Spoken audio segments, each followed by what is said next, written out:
Welcome to Rajika kitchen. பூண்டு மோர் குழம்பு அட்டகாசமாக எப்படி செய்கிறதுன்னு ரொம்ப குயிக்காகவும் லஞ்ச் பாக்ஸுக்கு செய்கிறது எப்படிங்கிறத பார்த்துடலாங்க. இதே போல் சட்டுன்னு செய்கிற மோர் குழம்பு எல்லாத்தையுமே அடுத்தடுத்த ரெசிபியில் போஸ்ட் பண்ணுறேன். இந்த ரெசிபிக்கு ஃபஸ்ட்டு காய்ந்த மிளகாய் ஒரு 6 பல்ல பூண்டை இடித்து வச்சுக்கோங்க. மோர் உப்பு சேர்த்து மிக்ஸி ஜாரில் கட்டி இல்லாமல் அரைச்சி வச்சுக்கோங்க.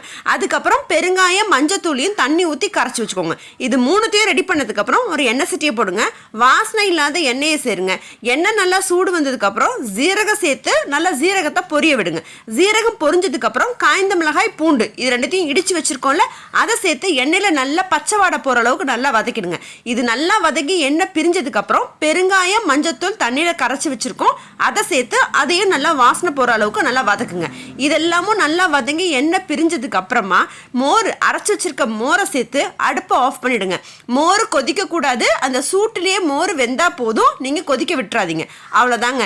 இது கூட கொத்தமல்லி சேர்த்து நல்லா சாதம் வெறையா வடிச்சு நீங்க மோர் குழம்பு லஞ்ச் பாக்ஸுக்கு கட்டி கொடுத்தீங்க அப்படின்னா ரொம்ப குயிக்காகவும் சிம்பிளாகவும் அட்டகாசமான டேஸ்ட்ல மோர் குழம்பு ரெடிங்க.